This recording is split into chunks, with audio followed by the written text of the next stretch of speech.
In today's episode of the podcast, and all this week, in fact, we are calling this Weirdo Week. So some of you who've been listening for a little while will know that I quite wholly maintain that the real secret, and that should be inverted commas because it shouldn't be a secret at all, the real secret to day-to-day happiness is to be found in letting your little weirdo out to play. And so from time to time on the podcast, I like to dedicate a few episodes to helping you embrace your inner weirdo.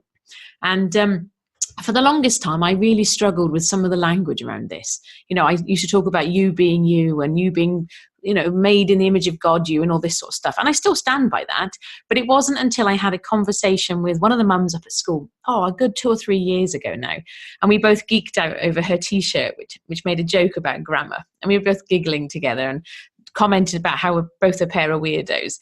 And it was like, ooh. And from that conversation, this whole language around letting your little weirdo out, letting your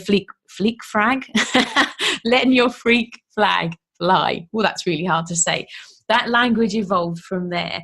And so, I wanted to dig into this week some tools and some tips and some inspiration to help you let your little weirdo out to play all the more. And we're going to start the whole week by reminding you what the real reason why letting your little weirdo out to play really is the key to happiness.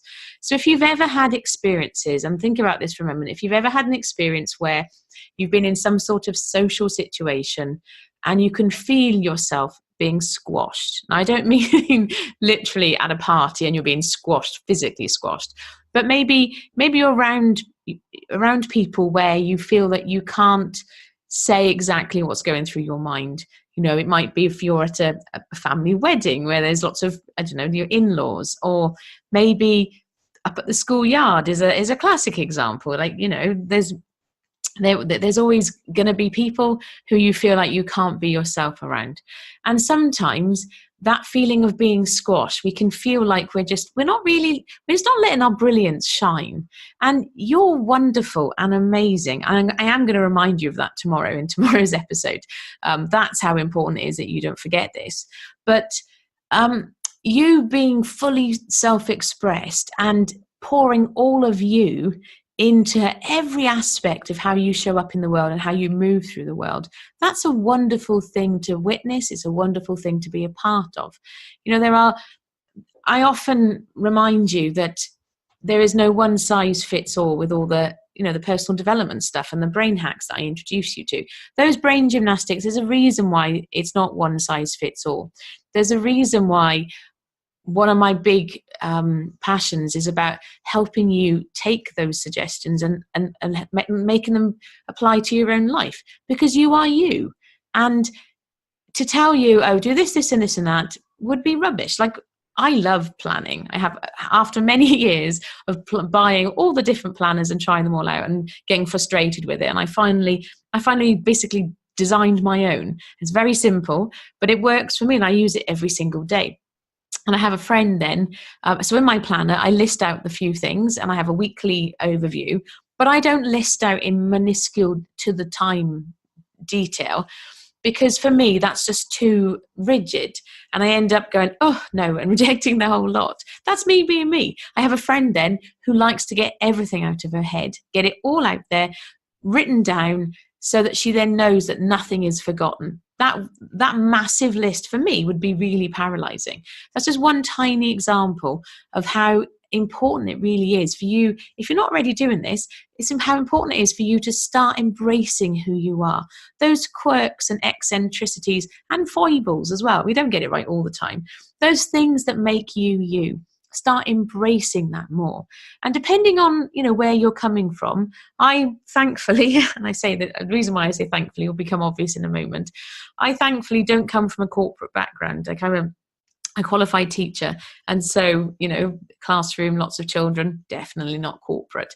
But I know from speaking to entrepreneurs, particularly entrepreneurs who've come from that corporate background, and having written website copy for entrepreneurs with that more sort of formal background, they find it more tricky just to sort of like chill out and just be themselves. And then maybe that's you as well. And so if you do find it tricky to let your freak flag fly, see, I said it right that time. I would encourage you to start with just one thing. And again, we're going to dig into this later in the week as well. Today's episode is really just an overview, an introduction. I'm going to dig into some practical suggestions later in the week. But I would just encourage you today, your takeaway is, I guess your piece of homework really is to remember a time when you didn't let your weirdo actor play.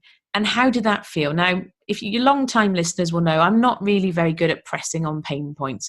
I don't like leaving you sitting in pain and go, remember that really horrible thing, and how did that make you feel? It's a well-used sales tactic.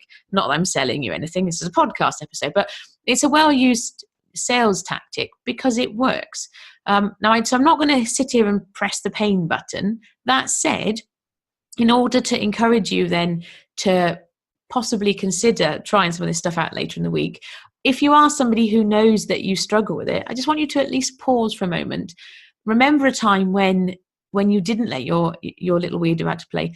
What did that feel like? Why didn't you enjoy it? Why are you rejecting that and wanting to move away from that experience? So it's not pressing on the pain button so much as just giving you a reminder. Like I say, tomorrow and over the next couple of episodes, we're going to have some really practical suggestions. But first of all, it really is about supercharging your motivation, and finding your why is one of the very best steps that you can do as part of this process. The clarity piece and finding that why, because it will help motivate you if things get a little bit trickier later in the week.